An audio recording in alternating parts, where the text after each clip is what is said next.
estamos de volta com o Band Entrevista, hoje conversando sobre o Novembro Azul e a saúde do homem. Nosso entrevistado é o urologista Dr. João Ricardo Alves.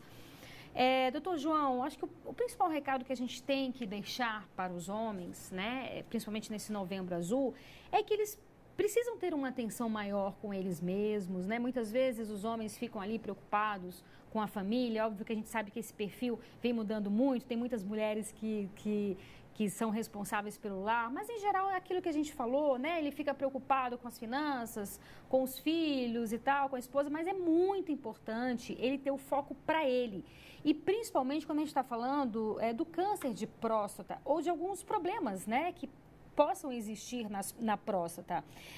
Por quê? Porque, como a gente já disse aqui, só reforçando, detectar com antecedência a doença, ela é fundamental para a qualidade de vida desse homem, né? Com certeza, você tocou num assunto importante. O homem, ele busca muito trabalho, a rotina muito pesada e ele precisa mesmo parar para cuidar um pouco da sua saúde. Porque, como a gente tem falado aqui sobre o câncer de próstata, quando ele é detectado inicialmente, o tratamento fica mais fácil, com menor impacto para a qualidade de vida dele. Então, para quem não acompanhou, a partir de 50 anos é muito importante o homem, todos os anos, ir fazer exames para detectar se tem alguns problemas na próstata, né? Exatamente. E não é só o câncer de próstata, não é isso, doutor? Existem alguns outros problemas também, né? Claro. Um problema muito frequente que a gente vê em consultório é o homem com dificuldade para urinar. E muitos, como eu disse, chegam com medo, achando que estão com câncer. E, na verdade, não. A maioria dos pacientes com dificuldade para urinar, eles têm um crescimento benigno da próstata, o que é muito comum. Todo homem, depois dos 35, 40 anos, já tem esse problema. A próstata já começa a aumentar. Uns aumentam, a próstata aumenta mais, outros menos. E a importância disso é que é uma importância anatômica. A uretra, quando sai da bexiga, ela passa no meio da próstata. Então, o crescimento benigno da próstata, ou a próstata aumentada, que nada tem a ver com o câncer, ele pode obstruir a uretra e gerar algumas dificuldades, especialmente uma dificuldade miccional, uma dificuldade para urinar. Então, o jato da urina fica mais fraco, há uma demora para esvaziar a bexiga e mesmo, às vezes, uma dificuldade para esvaziar a bexiga. O homem passa, às vezes, a acordar à noite várias vezes para ir ao banheiro.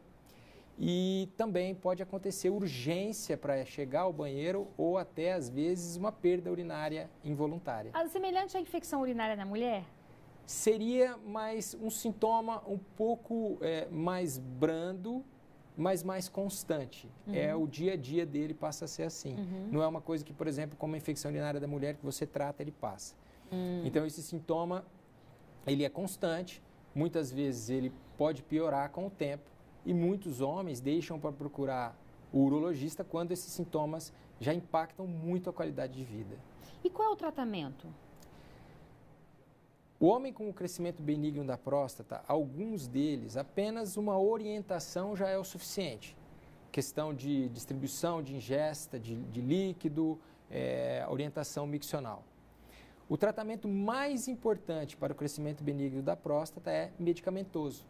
Então, existem medicamentos que ou diminuem o tamanho da próstata efetivamente, ou outros que relaxam a musculatura da próstata e favorecem assim a micção, ou seja, deixam o ato de urinar mais fácil. Então, o principal tratamento é medicamentoso. A cirurgia para o tratamento do crescimento benigno da próstata, ela em geral é reservada para homens que não respondem ao tratamento clínico ou em alguns casos, onde tem a associação com infecção urinária de repetição, ou mesmo quando o homem não consegue de jeito nenhum esvaziar a bexiga, e há alguns casos até que o homem não consegue urinar de maneira alguma, precisando às vezes até passar uma sonda. Então, esses são casos extremos onde a cirurgia pode estar indicada. E todos esses casos, todas essas situações que a gente está citando, são situações que essa ida anual ao médico, muitas vezes onde os sintomas nem apareceram ainda, essa ida ela é fundamental, porque a gente está falando de qualidade de vida, né, doutor? Com certeza. Eu acho que os exames periódicos, os exames preventivos antes de ter um problema sério ou avançado, instalado, é bem melhor. Então, tudo quando a gente consegue descobrir no começo, nós temos mais ferramentas para tratar e acho que o tratamento talvez ele tenha um impacto bem menor na qualidade de vida quando os problemas estão no começo. Sim, e outra coisa também, a gente está falando de tabu, a gente está falando do exame de toque, mas tem também medo desse homem de descobrir uma doença e lidar com essa doença, né? Então a gente está falando de uma medicina que está avançada, a gente está falando hoje que antigamente câncer talvez seria sinônimo de morte, né? Mas hoje em dia não é bem assim, né? A medicina está muito avançada, existem vários tratamentos, né? Isso se identificar uma doença assim. Com certeza. A medicina tem evoluído muito, a gente ainda tem muito a evoluir, mas os tratamentos têm crescido em números, em diversidade, mas eu acho que uma coisa não muda. Quanto mais precoce nós descobrirmos um problema, maior é a chance de curar. É difícil você lidar com um problema quando ele já, por exemplo, o caso de um tumor, quando ele já espalhou, quando ele já está em outros órgãos. Então, o manejo, às vezes, é mais difícil e também impacta muito mais na qualidade de vida. Portanto, quando você descobre qualquer problema no começo, eu acho que é isso que tem que ficar. O homem não pode ter medo de descobrir as coisas no começo. Quanto mais você descobre no começo, maior é a chance de cura com menor impacto na qualidade de vida. E há também o receio das possíveis sequelas, né, consequências de uma cirurgia, de se ficar impotente ou não. Isso, obviamente que não é descartada essa possibilidade, né, doutor? Mas a gente está falando de vida, né, que deve ser preservada em qualquer momento. E a gente está falando também, repito, de qualidade de vida, né? Com certeza. Isso nós estamos falando, então, da cirurgia pro câncer de próstata.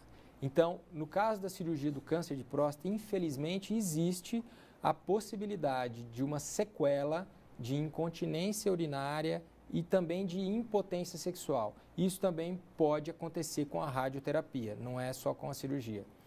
Felizmente, a técnica cirúrgica tem sido aprimorada ao longo do tempo. Bacana. E o que tem se buscado cada vez mais é um menor impacto do tratamento na qualidade de vida. Por isso, técnicas de cirurgia minimamente invasiva, como laparoscopia hoje, que está bem difundida no Brasil e no mundo, a técnica robótica, permite com que a gente faça cirurgias com menor impacto, propiciando assim ao paciente uma alta mais precoce, um retorno mais precoce à atividade corriqueira, como trabalho, atividades de lazer, e também a quantidade de homens que ficam incontinentes ou impotentes vem diminuindo muito com o decorrer do tempo. Muito bem. Doutor, muitíssimo obrigada pela sua participação aqui, viu? Eu que agradeço a oportunidade. Tenho certeza que a gente esclareceu muita gente aí. Por favor, homens, procurem um médico. Isso mesmo. Obrigada. Muito obrigado. Viu? E o Band Entrevistas de hoje fica por aqui. Muito obrigada pela sua audiência e companhia. A gente volta a se encontrar na próxima semana. Espero que você tenha uma ótima semana. Até lá. Tchau, tchau.